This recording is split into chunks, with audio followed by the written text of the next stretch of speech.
Gaza. And the Israeli Defense Minister Katz has threatened Iran-backed Houthis of response of biblical proportion for the recent attacks on Israeli airport.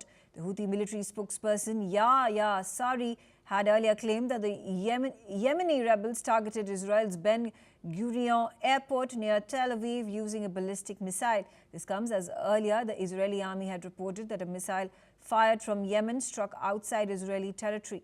Listen in to what the Houthi military spokesperson said earlier.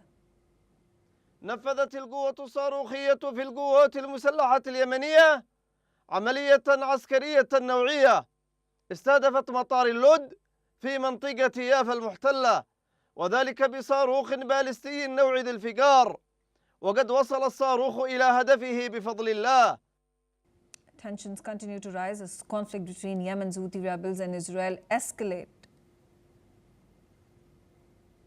Professor Ephraim Inbar, he's a senior researcher at the Jerusalem Institute for Strategy and Security. He's joining me from Jerusalem. Thank you very much. And, there has been a sustained effort by Houthis that continue their missile attacks on Israel. What do you think is going to be the Israeli response, even as it keeps its focus on completely obliterating Hamas and, of course, the push that has been supported by America of Netanyahu's plan to completely uproot Gazans from Palestine and shift them elsewhere? I think the Houthis are a problem, a strategic problem, not only for us, also for the Americans, the Egyptians, every country that wants free navigation in the Red Sea. The problem for us is that they are 2,000 kilometers away, and our ability to project power at such distances is limited. Even the Americans basically made a deal with Houthis, and after a few months of fighting them, decided to end the combat against the Houthis for a limited agreement, not to attack American ships. And we don't see the Egyptians or the Saudis ready to join the Israeli efforts to put an end to the Houthi rule or to the Houthi attempts to interfere with the freedom of navigation. And we do what we can. And this is, sometimes it is significant as the last attack. Sometimes it is less significant because Yemen is a country with not too many valuable targets. And they are therefore less susceptible to pressure by doing damage to their country. And we'll have to live with it. After all, their ability to create damage in Israel is also limited. They sent once in a while a missile, and which is usually intercepted by the Israelis. It is some headache for the Israeli population that has to move from its regular life and go into sealed rooms.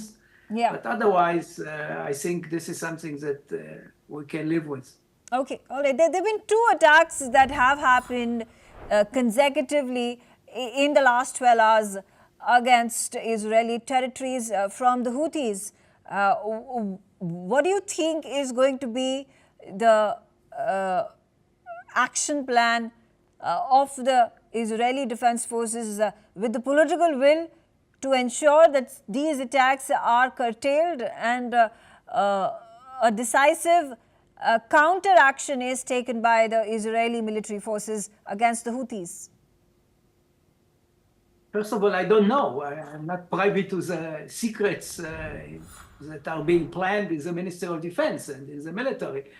But I think that we should be modest in our objectives. Hopefully other countries will wake up. Unfortunately, the world is not fully aware of the strategic threats by the Islamists, by those fanatics. And we are left alone. To some extent, we feel alone fighting the Hamas in Gaza, another fanatic Islamic group. And I think that we'll try to collect enough intelligence, valuable intelligence in Yemen in order to respond in such a way that will raise the costs of the Houthi elite to attack Israel. But they are very devoted to the cause. They want to destroy the Jewish state, like all the radical Islamists, and they have great religious motivation. And it is not easy to face such an enemy.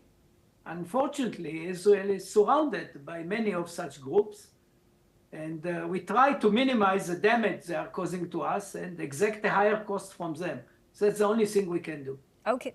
All right. Thank you, Professor Ephraim, for joining me, sharing your views. On that note, I slip into a short break. Stay tuned on NewsX World for more news and updates on the other side of this break.